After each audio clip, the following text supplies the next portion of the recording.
We have all heard the saying, nice guys finish last, and when we think of nice guys we often have a clear picture in our minds.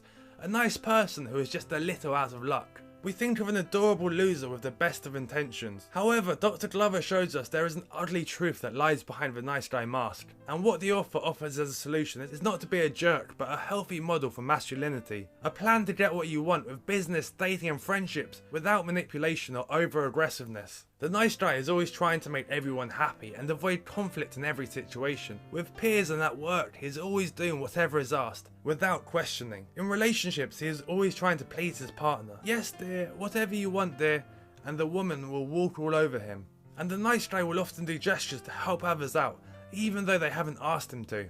The nice guy operates through covert contracts. These are beliefs that he has, which he thinks he will get what he wants if he uses these beliefs. These covert contracts are, if I'm a good guy, everybody will like me. If I meet everybody else's needs, then my needs will be met without me having to ask. If I do everything right, then I have a problem-free world. These beliefs stem from childhood. Often the nice guy was over-criticized and told to keep his needs to himself. Or he could be from a dysfunctional household, and he doesn't know better but to assume he's the source of all of these problems. An example of a covert contract in action might be the nice guy holding the door open for someone. He holds the door open because he thinks that person will like him and appreciate him, but the other person just knows the door was held open for them. They don't know they're now expected to think of the nice guy in a certain way. And the problem with these contracts is they aren't effective for getting what you want in life. The author describes it as nice guys have a roadmap which doesn't work.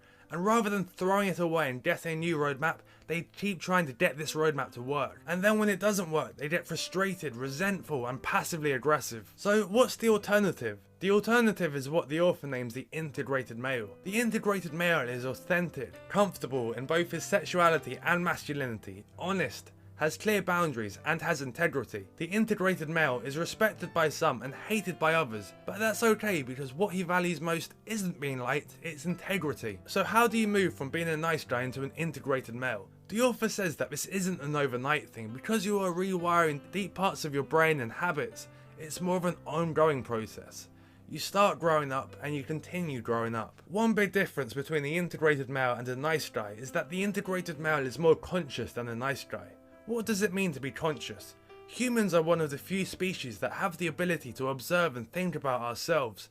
Other animals are just reacting to their feelings. If they're scared, they run. If they're hungry, they eat. Humans can observe their own behaviours, their emotions. They can think to themselves, oh, I'm feeling a bit lonely today. The nice guy immediately responds to his urges to help others and avoid confrontation without giving it any thought. The integrated male acts consciously. To act consciously, you observe yourself and ask yourself, what feels right to me?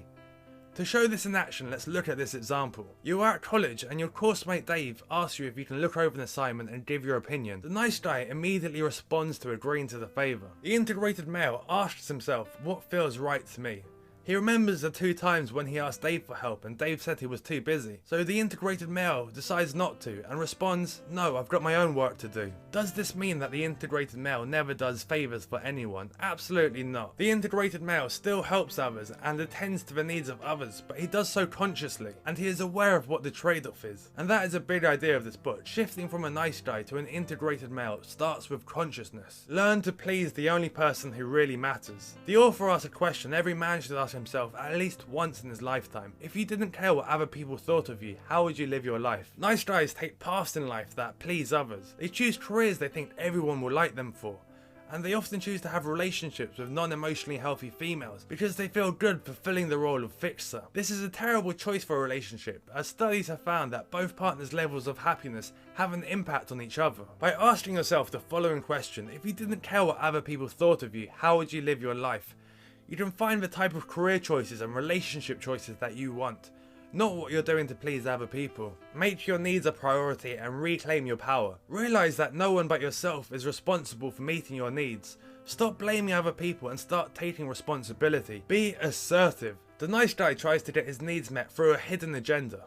However, the integrated male is assertive and voices his needs. To do this, you must not fear confrontation. This book actually points out why you should welcome confrontations. Not physical confrontations, but verbal confrontations. Every opportunity for a verbal confrontation is an opportunity for you to move away from the nice guy act and into becoming an integrated male. The more that you do this, the more confident and certain of yourself you will become. Being able to walk away is another part of making your needs a priority. If your needs are not being met, make a conscious decision to walk away. Don't stay in a bad relationship hoping it will get better. End it and find somebody more suitable for you. How does the integrated male act with women? One common theme for how the integrated male acts in relationships is boundaries. If you don't have boundaries, women are going to walk all over you, lose respect for you, and then throw you away because they see you as weak. To help nice guys decide if they need to set a boundary with a particular behaviour, Robert suggests the second date rule. Using the second date rule, nice guys ask themselves,